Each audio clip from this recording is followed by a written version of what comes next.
بسم اللہ الرحمن الرحیم۔ غلطیوں کا ذکر ہو رہا تھا کہ معنی کے اعتبار سے جو غلطیاں لاحق ہوتی ہیں اس کی دو قسمیں تھیں، جہت کے مادے کے اعتبار سے یا صورت کے اعتبار سے۔ تو صورت کے اعتبار سے جو غلطیاں لاحق ہوتی ہیں ان میں سے ایک غلطی ہے اخذ مثال الشیء مکانہ، ایک شے کی مثال کو شے کی جگہ پر رکھ لینا۔ یہ ہم پہلے بھی پڑھ چکے ہیں، اسی چیز کو دوبارہ ذکر کر رہے ہیں۔ کما تقول لمثال النار انہ نار وکل نار محرق فہو محرق، کہ آگ کی تصویر دیکھی، مثال سے مراد تصویر، آگ کی تصویر بنی ہوئی ہے اور کہا کہ یہ آگ ہے، اور کل نار محرق، ہر آگ جلانے والی ہے، تو نتیجہ آئے گا کہ ھذا محرق، یہ بھی جلانے والی ہے، حالانکہ یہ تو نہیں جلانے والی ہے۔ اگر کاغذ پر تصویر بنی ہوئی ہے تو اگر وہ جلانے والی ہوتی تو کاغذ جل جاتا، تو کاغذ سلامت ہے، نہیں جلا، تو اس کا مطلب یہ نہیں جلا رہی۔ تو نتیجہ تو یہی نکلا کہ یہ بھی جلانے والی ہے، جب جلانے والی ہے تو کاغذ کو جل جانا چاہیے، لیکن نہیں جلا، تو اس کا مطلب نتیجہ غلط ہے۔ اور قضیوں کو دیکھ رہے ہیں تو دونوں قضیے بھی درست ہیں کہ یہ آگ ہے اور ہر آگ جلانے والی ہے، دونوں ہی درست لگ رہے ہیں۔ تو غلطی کہاں ہوئی؟ وہ غلطی یہی ہوئی کہ صغریٰ کے اندر جو نار ہے وہ کچھ اور ہے، اور کبریٰ کے اندر نار کچھ اور ہے۔ کبریٰ کے اندر نار سے مراد شے ہے، اصل، اور صغریٰ کے اندر جو نار ہے وہ اس اصل کی تصویر ہے، اصل کی مثال ہے، اصل کا ماڈل ہے، ٹھیک ہے؟ تو اس لیے غلطی پیدا ہو گئی کہ جو اصل کا حکم تھا وہی ہم نے اس کے ماڈل میں، وہی اس کی تصویر میں جاری کرنا چاہا، تو ظاہر سی بات ہے وہ تو جاری نہیں ہوگا۔ سمجھ آ گئی؟ یہ پہلے بھی ہم نے پڑھ لیا، دوبارہ ذکر کرنے کا مقصد یہ ہے کہ وہ آگے والی بات سمجھانا۔ کہہ رہے ہیں اسی سے ایک اختلاف، یہ وہ اشتباہ ہے جو ایک گروہ نے اختیار کیا اور اس اشتباہ کی بنیاد پر اپنا ایک الگ قول بنا لیا، اپنی ایک رائے قائم کر لی۔ تو اس رائے کو رد کرنے کے لیے یہاں پر اس کو ذکر کیا ہے۔ ہم نے پڑھا کہ ایک وجود ذہنی ہوتا ہے، ایک وجود خارجی ہوتا ہے، ایک وجود نفس الامری وجود حقیقی ہوتا ہے۔ تو بعض لوگوں نے کہا کہ وجود ذہنی کوئی چیز ہی نہیں ہے، ذہنی وجود نہیں ہوتا۔ ان لوگوں نے ایک رائے قائم کی، اپنا ایک مذہب بنا لیا کہ وجود ذہنی کوئی چیز ہی نہیں ہے۔ انہوں نے دلیل یہی دی، انہوں نے کہا کہ تم کہتے ہو کہ آگ کا وجود ذہنی ہے، یعنی ذہن میں آگ آتی ہے، تو اگر ذہن میں آگ آئے تو آگ کو جلا دینا، ذہن کو جلا دینا چاہیے۔ آگ پر لازم ہے کہ وہ ذہن کو جلا دے، حالانکہ ذہن تو نہیں جلتا۔ اسی طرح تم کہتے ہو کہ پہاڑ کا ایک وجود ہے خارجی اور ایک ذہنی بھی وجود ہے، تو اگر ذہنی وجود ہوتا تو دماغ تو اتنا سا ہے نا، دماغ، وہ پہاڑ اتنا بڑا آئے گا تو دماغ باقی رہے گا، پھٹ جائے گا۔ اتنا بڑا پہاڑ جب اتنے سے دماغ کے اوپر آئے گا تو دماغ تو پھٹ جائے گا، تو اس کو پھٹ جانا چاہیے، دماغ تو نہیں پھٹتا، تو اس کا مطلب وجود ذہنی نہیں ہے، پہاڑ کا کوئی وجود ذہنی نہیں ہے، ٹھیک ہے؟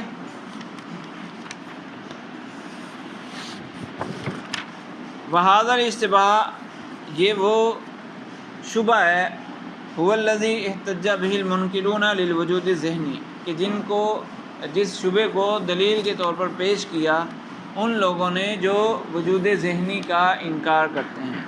حیث قالوا، انہوں نے کہا، لو حصلت الاشیاء بانفسها لزم احتراق الذہن عند تصور النار، کہہ رہے ہیں کہ اگر یہ چیزیں ذہن میں آ جائیں تو آگ کا تصور کرتے وقت ذہن کو جلنا چاہیے، اور تصور النار، اور تصور النار کا تصور کرتے وقت آگ کا تصور کرنا چاہیے۔ کہہ رہے ہیں کہ اگر یہ چیزیں ذہن میں آ جائیں تو آگ کا تصور کرتے وقت ذہن کو جل جانا چاہیے۔ واختراقہ عند تصور الجبل، اور پہاڑ کا تصور کرتے وقت ذہن کو پھٹ جانا چاہیے۔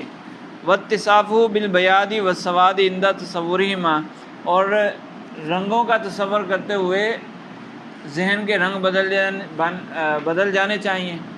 جب سفید رنگ کا تصور کرو تو ذہن سفید ہونا چاہیے، جب کالے رنگ کا تصور کرو تو ذہن کالا ہونا چاہیے، یعنی گرگٹ ہونا چاہیے، ذہن کو گرگٹ کی طرح ہونا چاہیے، رنگ بدلتا رہے۔ وہکذا، اور اسی طرح ہر چیز میں یہ بات چلے گی۔ پانی کا تصور کریں تو ذہن کو گیلا ہو جانا چاہیے۔ تو اس بنیاد پر انہوں نے کہا کہ وجود ذہنی کوئی چیز ہی نہیں ہے، ذہنی وجود کوئی چیز نہیں ہے۔ وَحَلُّهُ أَنَّهُ مِن بَابِ أَخْذِ مَا بِالْأَرْضِ مَكَانَ مَا بِالذَّاتِ، کہہ رہے ہیں اس کا جواب ہم یہ دیتے ہیں،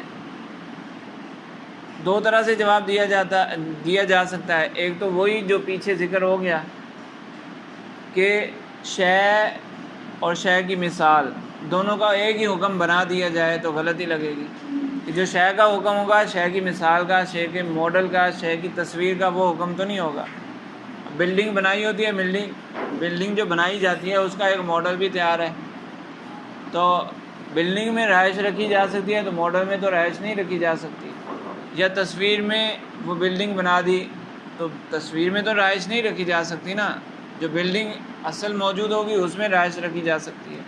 تو ایک شے ہوتی ہے اور ایک شے کی مثل ہوتی ہے، اس کی تصویر ہوتی ہے، کسی بھی طرح اس کا عکس ہوتا ہے، تو دونوں کا حکم الگ الگ ہوتا ہے۔ اگر دونوں پر ایک ہی حکم لگانا چاہیں گے تو غلطی ہو جائے گی۔ تو یہاں پر بھی آگ، ایک اصل آگ ہے اور ایک ہے ذہن میں آگ۔ ذہن میں جو آتا ہے وہ اصل آگ نہیں آتی بلکہ اس کی تصویر آتی ہے، اس کا عکس آتا ہے۔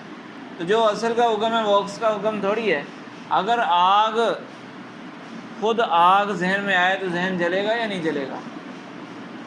ذہن میں اگر آگ ڈال دی جائے تو ذہن جلے گا، خود آگ کو ڈال دیں تو ذہن جلے گا، اصل آگ آ جائے تو ذہن جلے گا، لیکن آگ کی تصویر آئے تو پھر کیوں جلے گا؟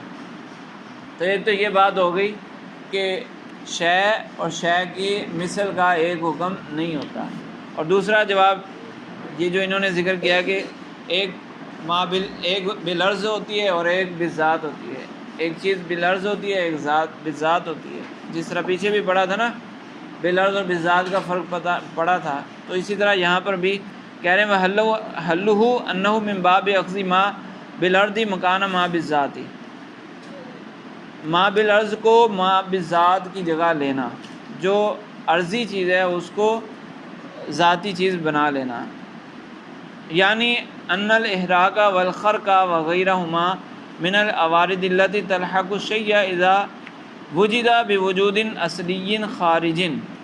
یہ احراق، اختراق، جلانا، پھاڑ دینا یا اس جیسے دیگر جو عوارض ہیں یہ شے کو لاحق ہوتے ہیں جب یہ وجود اصلی خارجی کے ساتھ پائے جائیں، یعنی آگ جب اپنے اصلی خارجی وجود کے ساتھ پائی جائے گی تو یہ جلانا اس آگ کو عارض ہوگا۔ تو جلانا آگ کی صفت کیسی ہے؟ ذاتی یا عرضی؟ عرضی ہے، وجود اصلی خارجی کے واسطے سے آگ کو لاحق ہو رہی ہے۔ جلانا عرضی کیا ہوتا ہے؟ جو کسی کے واسطے سے لاحق ہو، اور ذاتی جو ماہیت کو لاحق ہو، ماہیت میں شامل ہو۔ تو جلانا آگ کو لاحق ہوتا ہے کس اعتبار سے، کس واسطے سے؟ وجود اصلی خارجی کے واسطے سے۔ وجود اصلی خارجی ہوگا تو پھر جلانا آگ کو لاحق ہوگا، لیکن اگر وجود اصلی خارجی نہ ہو، وہ واسطہ نہ ہو، تو پھر جلانا اس کو لاحق ہوگا؟ نہیں ہوگا۔ تو جو عرضی چیز تھی، جو عرضی صفت تھی، واسطے والی صفت تھی، اس کو ذاتی صفت بنا لیا۔ جو واسطے والی صفت تھی اس کو ذاتی صفت سمجھا کہ بس آگ ہونی چاہیے، جس شکل میں بھی ہو، جس حالت میں بھی ہو، آگ ہو تو اس کو جلانا لازم ہے، ایسا تو نہیں ہے۔ یعنی آگ جلانا آگ کی ذاتی صفت ہے، یہ سمجھ لیا گیا، حالانکہ یہ ذاتی صفت نہیں ہے، یہ عرضی صفت ہے، واسطے والی صفت ہے۔ سمجھ آئی کہ نہیں؟ ایک منٹ۔ ولیست من العوارض للوجود ذلی ذہنی، تو یہ جو جلانا ہے، جلانا وغیرہ، یہ ساری صفات جو ان اشیاء کو لاحق ہوتی ہیں وجود اصلی کے واسطے سے خارج لاحق ہوتی ہیں، لیکن جو وجود ذلی ہے، وجود ذہنی ہے، عکس والا وجود ہے، اس کو لاحق نہیں ہوتی۔ تو فرق ہو گیا دونوں میں۔ اگر اس فرق کا لحاظ نہ کریں تو پھر خرابی لازم آئے گی۔ جی، آگ کی ماہیت میں نہیں، وہ یہاں پر جو ذکر ہو رہا ہے نا، وہ وجود کو درمیان میں لا رہے ہیں کہ وجود اصلی خارجی جب اس کو حاصل ہوگا تو اس وجود کے واسطے سے احراق اس کو لازم ہوگا۔ ٹھیک ہے؟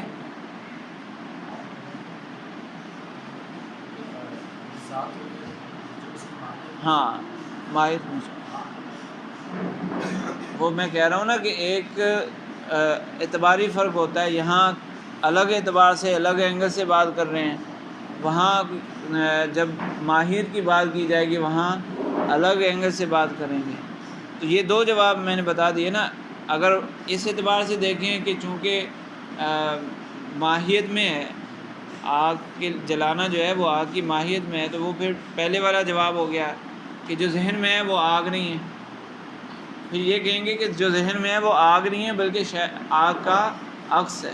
اور اگر نام دونوں کو ایک دینا ہے تو پھر کہیں گے کہ جلانا وہ آگ کو لاحق ہوتا ہے، ہم مانتے ہیں جلانا آگ کی صفت ہے، لیکن درمیان میں وجود خارجی کا واسطہ ضروری ہے، وجود خارجی کے واسطے سے جلانا اس کو لاحق ہوتا ہے۔ ٹھیک ہے؟ سمجھ آ گئی؟ وَمِنْهَا أَخْذُ جُزْءِ الْعِلَّةِ مَكَانَ الْعِلَّةِ، کبھی کبھی غلطی اس طرح بھی لگتی ہے کہ ایک علت ہوتی ہے، علت کا تو قاعدہ آپ کو پتہ ہے کہ علت آ جائے تو معلول کا آنا ضروری ہوتا ہے۔ علت کہتے ہی اس کو ہے کہ جس کے بعد معلول کا آنا لازم ہو۔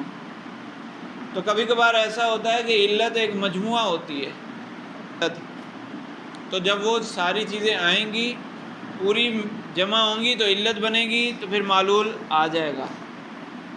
تو کبھی کبھی ایسا کیا جاتا ہے کہ وہ چند چیزوں میں سے ایک چیز کو اٹھا کر سمجھا جاتا ہے کہ یہ بھی علت ہے، جب یہ آ گئی تو معلول آنا چاہیے لیکن معلول نہیں آ رہا تو خرابی لازم آ جاتی ہے کہ علت تو وہ ہوتی ہے جہاں کہ جب وہ آئے تو معلول کا آنا ضروری ہو جائے، تو یہاں تو علت آ گئی ہے، معلول نہیں آ رہا، کیوں نہیں آ رہا؟ تو وہ غلطی لگ گئی کہ علت نہیں آئی، ہم سمجھ رہے ہیں علت آ گئی ہے، وہ علت نہیں آئی، علت کا ایک جز آیا ہے۔ علت کب بنے گی؟ وہ علت کب بنے گی؟ جب مجموعہ ملے گا، مجموعہ پورا ہونے سے پہلے وہ علت ہی نہیں ہے۔ ظاہراً ہم سمجھ رہے ہیں کہ وہ علت ہے لیکن حقیقتاً وہ علت نہیں ہے۔ اس کی مثال کہہ رہے ہیں کہ 70 آدمی مل کر ایک پتھر، بھاری پتھر ہے، بڑا پتھر ہے، اس کو 70 آدمی مل کر اٹھاتے ہیں اور 70 میل تک لے جاتے ہیں۔ 70 آدمی مل کر اٹھاتے ہیں اور 70 میل تک لے جا سکتے ہیں۔ ٹھیک ہے؟ تو 70 آدمی ہو گئے علت، اور پتھر کا اٹھانا یا پتھر کو اٹھا کر 70 میل تک لے جانا یہ ہو گیا معلول۔ تو 70 مجموعہ ہے۔ اب کوئی اسی سے عقل لڑائے اور کہ چونکہ 70 آدمی 70 میل تک لے جاتے ہیں تو ایک آدمی 1 میل تک لے جائے، تو یہ غلطی ہو جائے گی کہ بھائی ایک آدمی تو اس کو ہلا بھی نہیں سکتا، 1 میل تک لے جانا تو دور کی بات، وہ اس کو ہلا بھی نہیں سکتا۔ تو کیونکہ یہ کیا بات ہوئی، جب تم وہاں 70 بندے مان رہے ہو کہ 70 بندے علت ہیں اور اٹھانا اور لے جانا یہ معلول ہے، تو جب وہاں معلول آ سکتا ہے تو یہاں ایک بندے پر معلول کیوں نہیں آ سکتا؟ تو وجہ یہی ہے کہ علت وہ ایک بندہ نہیں ہے، علت پوری کب بنے گی؟ جب 70 جمع ہوں گے۔ مجموعہ علت ہے، نہ کہ بندہ علت ہے، 70 بندوں کا مجموعہ وہ علت ہے۔ تو پوری علت کی بجائے اس کا کوئی جز پکڑ لیا اور اس کو علت سمجھنے لگے تو بھی غلطی لاحق ہو گئی۔ صحیح ہے؟ فرماتے ہیں کما اذا حمل 70 رجلا حجرا ثقیلا 70 فرسخا مثلا، کہ مثال کے طور پر ایک بڑا بھاری پتھر ہے جس کو 70 بندے 70 میل تک، تقریباً 70 میل تک اٹھاتے ہیں، فیتوہم ان الواحد منہم یحملہ فرسخا واحدا، تو یہ وہم آ جائے کہ ان میں سے ایک بندہ اسی پتھر کو 1 میل تک لے جائے گا، تو یہ وہم غلط ہے۔ سمجھ آئی؟ وَمِنْهَا اجراء طریق الاولویت عند الاختلاف، ایک غلطی یہ بھی ہوتی ہے کہ اولویت والا طریقہ جاری کرنا اختلاف کے وقت۔ اولویت والا طریقہ کیا ہوتا ہے؟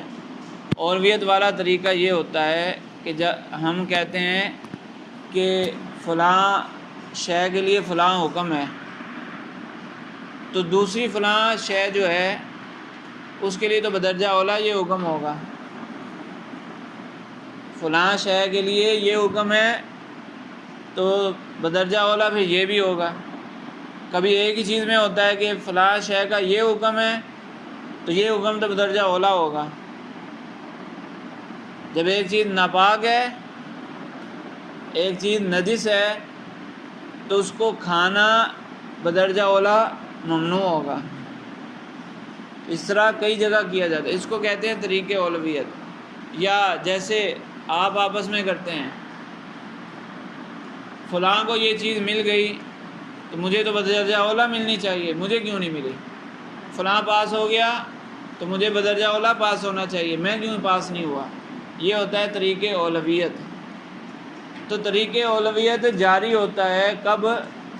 جب دو چیزیں برابر ہوں، دونوں چیزیں برابر ہوں، یا جب ایک چیز ہلکی ہو، ایک چیز پاور میں کم ہو اور دوسری پاور میں زیادہ ہو۔ کم پاور والی چیز کو حکم مل گیا تو زیادہ پاور والی چیز کو حکم بدرجہ اولا ملے گا، اس کو کہتے ہیں طریق اولویت۔ لیکن اگر زیادہ پاور والی چیز کو حکم مل گیا تو کم پاور والی چیز کو حکم ملنا اولا ہے؟ ضروری ہے؟ ضروری نہیں ہے۔ یا دونوں چیزیں ہیں ایک جیسی ہے ہی نہیں، دو چیزیں ایک جیسی ہے ہی نہیں، تو ایک کو اگر حکم مل گیا تو دوسرے کو بھی ملے گا، ایک کو اگر مل جائے تو دوسرا بھی ملے گا۔ یہ گلاس کانچ کا ہے اور ایک دوسرا گلاس سٹیل کا رکھا ہوا ہے، میں کہوں یہ گلاس ہے، اس کو میں نیچے پھینکوں تو یہ ٹوٹ جائے گا، تو یہ بھی گلاس ہے سٹیل والا گلاس، یہ بھی گلاس ہے، اس کو نیچے پھینکوں تو یہ بھی ٹوٹ جائے گا، تو کیسے ٹوٹے گا بھائی؟ دونوں برابر ہیں؟ دونوں برابر ہی نہیں ہیں۔ لہٰذا ان میں اولویت والا طریقہ نہیں جاری ہوگا، ٹھیک ہے؟ تو کہہ رہے ہیں کہ جب دو چیزوں میں فرق ہو وہاں اولویت والا طریقہ جاری کرنا یہ بھی غلطی کا باعث بنتا ہے، ٹھیک ہے؟ جیسے کہہ رہے ہیں کہ کوئی کہے، کوئی پوچھے انسان کیا ہے، تو جواب دیا کہ وہ حیوان ناطق ہے، ناطق ہے وہ۔ تو دوسرا بندہ کہے اچھا انسان ناطق ہے، انسان حیوان ہے، حیوان کے ساتھ ناطق ہے، تو حیوان تو چڑیا بھی ہے، تو چڑیا بھی ناطق ہونی چاہیے۔ یہ نطق اس کو کیوں ملا؟ اس میں کون سے سرخاب کے پر لگے ہوئے ہیں کہ جی اس کو نطق مل گیا اور چڑیا کو نہیں ملا؟ جب چڑیا بھی حیوان یہ بھی حیوان، تو یہ ناطق بن گیا وہ ناطق نہیں بنا، تو اس میں کون سے سرخاب کے پر لگے؟ یہ تو اس کو تو کوئی ترجیح حاصل نہیں ہے۔ تو اگر یہ ناطق ہے تو وہ بھی ناطق ہونا چاہیے، انسان ناطق ہے تو چڑیا کو بھی ناطق ہونا چاہیے، تو یہاں غلطی لگ رہی ہے۔ حیوان ہونے کے اعتبار سے دونوں حیوان ہیں لیکن دونوں میں برابری ہے؟ دونوں الگ الگ چیزیں ہیں۔ تو پھر یہ دلیل چلانا یہ درست نہیں ہوگا۔ تو فرماتے ہیں کہ کما تقولو الانسان لیس باولی باضافۃ النفس الناطقۃ من العصفور بعد ما اشترکا فی الحیوانیت، کوئی کہے کہ انسان اور چڑیا جب حیوانیت میں مشترک ہو گئے، حیوانیت میں ایک جیسے ہو گئے، تو پھر انسان چڑیا سے اولا نہیں ہے کہ اس کو ناطق بنا دیا جائے، نفس ناطقہ کی اس کی طرف نسبت کی جائے، یہ چڑیا سے اولا نہیں ہے۔ بھائی صرف حیوانیت میں برابر ہوئے ہیں، باقی اور بہت ساری چیزوں میں اختلاف ہے۔ جس طرح میں نے گلاس کی مثال دی، گلاس ہونے میں دونوں برابر ہیں، برتن ہونے میں دونوں برابر ہیں، لیکن ایک اگر ٹوٹ رہا ہے تو دوسرا ٹوٹے گا۔ یا جو میں نے مثال دی اس کا الٹ کر لو، وہ کسی کو گلاس اسٹیل والا پھینک کے دکھایا، یہ دیکھو گلاس میں نے پھینکا یہ نہیں ٹوٹا، تو یہ بھی نہیں ٹوٹے گا۔ دیکھو میں نے پھینک کے دکھایا نہیں ٹوٹا، تو یہ کیسے ٹوٹ جائے گا؟ وہ گلاس نہیں ٹوٹا تو یہ بھی تو گلاس ہے، یہ کیسے ٹوٹ جائے گا؟ ٹوٹ جائے گا بھائی، دونوں میں فرق ہے، ایک جیسے نہیں ہے۔ سمجھ آ گئی؟ وَمِنْهَا مَا وَقَعَ مِنْ قِلَّةِ الْمُبَالَاةِ بِالْحَیثیَّاتِ وَتَرْکِ الْاعْتِنَاءِ بِهَا، کہنے کبھی کبھی غلطی اس لیے لگ جاتی ہے کہ جو حیثیات ہوتی ہیں ان کی طرف توجہ نہ کی جائے، حیثیات کا اہتمام نہ کیا جائے، حیثیت جہاں لگانی چاہیے، جہاں ضروری ہے وہاں حیثیت نہ لگائی جائے، تو پھر بھی غلطی واقع ہو جاتی ہے۔ جیسے کوئی کہے کلو ابیض داخل فی حقیقتہ، اچھا صغریٰ یوں بنائے زید ابیض، صغریٰ یہ بنائے کہ زید ابیض، زید ابیض ہے، ابیض کا ثبوت ہے زید کے لیے، اور کبریٰ کلو ابیض داخل فی حقیقتہ البیاض، جو ابیض ہوگا اس کی حقیقت میں سفیدی داخل ہوگی، تو نتیجہ نکلے گا کہ زید کی حقیقت میں، زید کی ماہیت میں سفیدی داخل ہے، سفیدی داخل ہے، بیاض داخل ہے ماہیت میں۔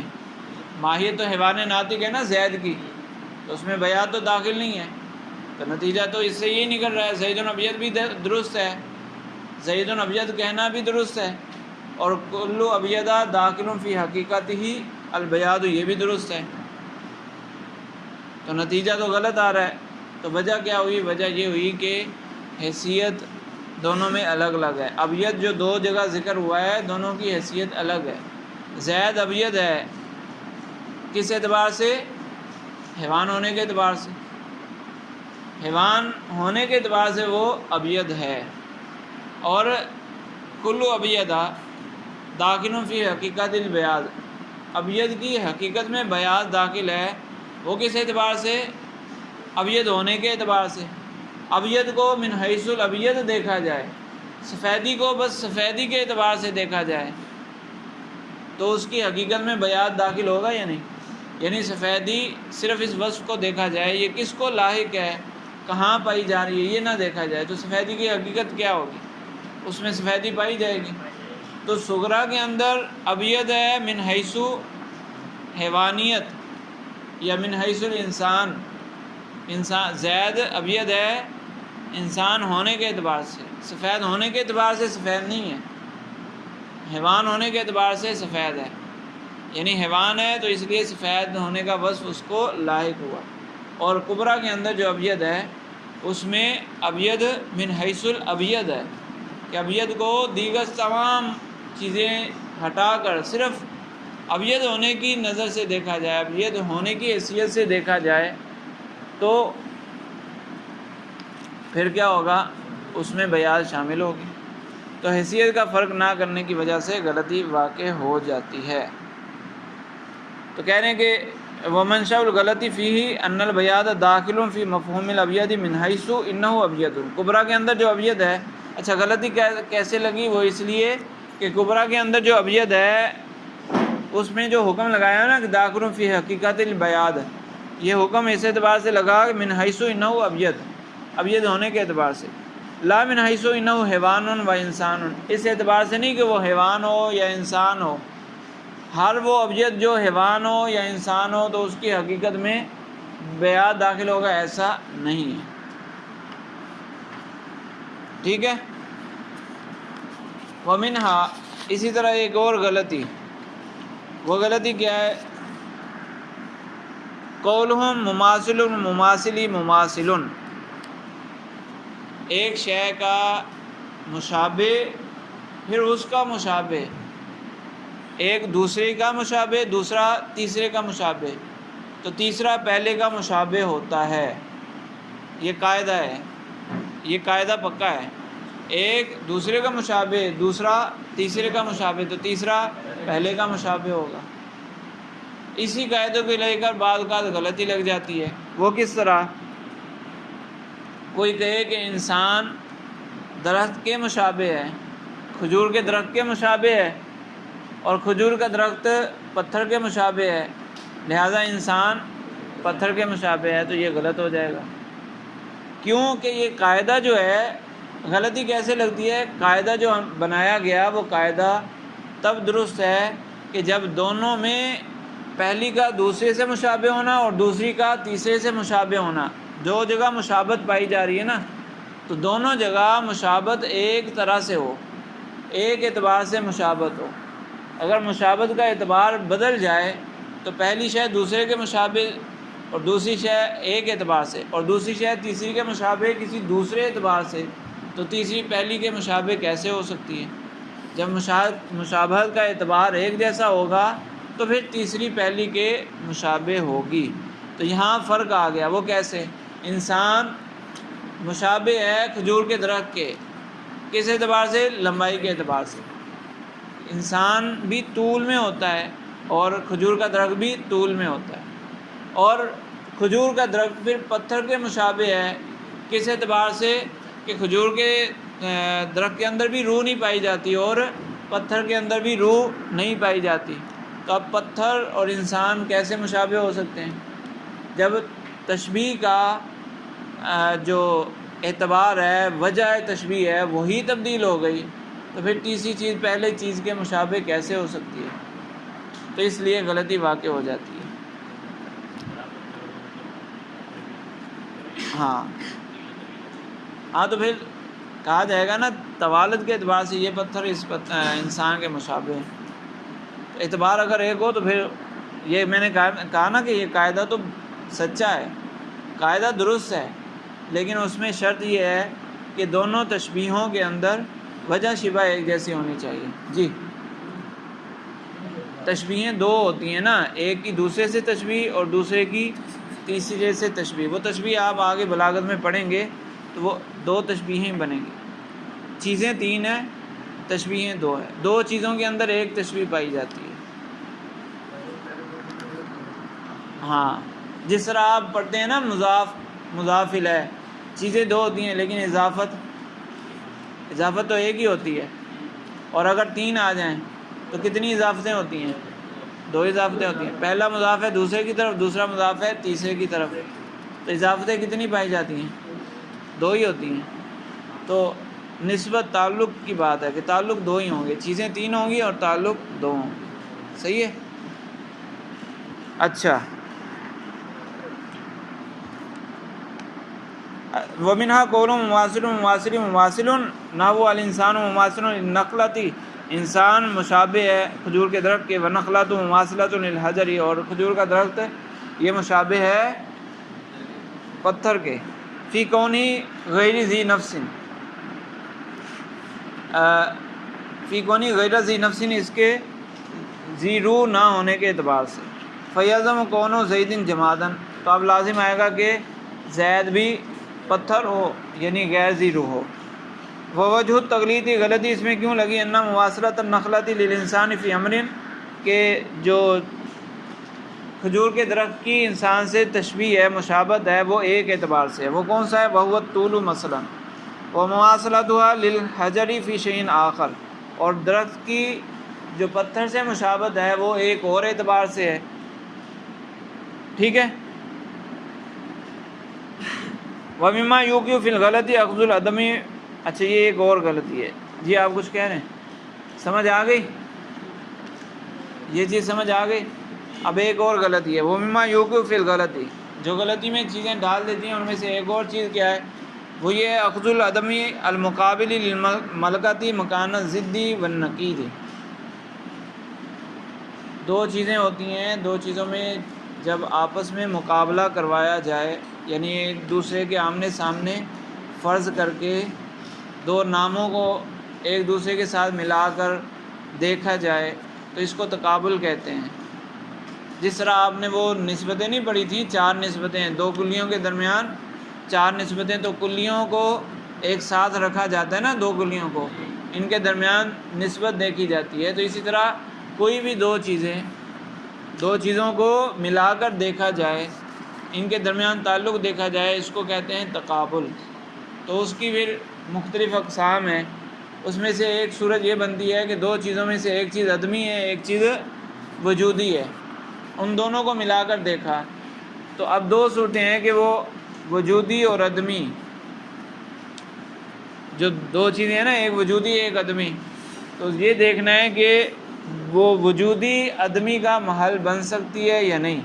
اگر وجودی عدمی کا محل بن سکتی ہے تو اس کو کہتے ہیں تقابل عدم و ملکہ، اور اگر وجودی عدمی کا محل نہیں بن سکتی تو اس کو کہتے ہیں تقابل تضاد۔ تقابل تضاد یہ وہ آپ پڑھ چکے ہیں، تعلیم المنطق کے اندر یہ موجود ہے سارا، کوئی نئی بات نہیں کر رہا میں، پرانی بات یہ وہ ہے تقابل تضاد۔ ایک تقابل عدم و ملکہ، ایک تقابل تضاد، دونوں میں ایک چیز عدمی ہوتی ہے، ایک وجودی ہوتی ہے۔ تو اصل میں ہے تقابل تضاد، اور ہم سمجھ لیں تقابل عدم و ملکہ، یا اصل میں ہے تقابل عدم و ملکہ، ہم سمجھ لیں تقابل تضاد، تو غلطی واقع ہو جائے گی۔ تو اسی بات کو انہوں نے دوسرے انداز میں بیان کیا، یہ تمہید تھی گویا کہ جو میں نے ابھی بیان کی، یہ گویا کہ تمہید تھی۔ اصل غلطی یوں ہوتی ہے کہ جو تضاد والا عدم ہے اس کو ہم عدم و ملکہ والا عدم سمجھ لیں، یا عدم و ملکہ والا جو عدم ہے اس کو تضاد والا عدم سمجھ لیں، کیونکہ عدم و ملکہ میں جو عدم ہوگا تو اس کا مطلب ہے کہ وہاں وجود آ سکتا ہے، اور تضاد میں جو عدم ہوگا وہاں وجود نہیں آ سکتا۔ تو اگر جگہ تبدیل کر دیں گے، جہاں عدم ملکہ والا عدم ہوگا اس کو اگر تضاد والا عدم سمجھ لیں گے تو اس کا مطلب وجود عدم کی جگہ نہیں آ سکتا، یا اگر تضاد والا عدم ہے اس کو ملکہ والا عدم سمجھ لیں گے تو پھر اس میں لازم یہ آئے گا کہ جو وجود ہے وہ عدم کی جگہ آئے، حالانکہ ایسا نہیں ہو سکتا۔ تو کہنے میں مما یوقع فی الغلطی اخذ العدمی المقابلی للملکتی مکان ضدی، جو ملکہ والا عدم ہے اس کو سمجھ لینا ضد والا عدم، تضاد والا عدم سمجھ لینا۔ سمجھ نہیں آ رہا؟ ارے بھائی یہ کوئی نئی بات تھوڑی ہے، یعنی اس سے پہلے پھر وہ سمجھنا پڑے گا، وہ نہیں سمجھ آیا۔ تقابل عدم و ملکہ، تقابل تضاد، یہ نہیں پتہ آپ کو؟ تقابل عدم و ملکہ، تقابل تضاد جب سمجھ آئے گا تو پھر یہ بات سمجھ آئے گی، اگر وہی نہیں سمجھ آئے گا تو پھر یہ کیسے سمجھ آئے گا؟ سمجھ آ رہا ہے؟ تقابل عدم و ملکہ تم نے شاید میرے سے الگ میں سمجھا تھا، ہیں ایسے ہی ہے؟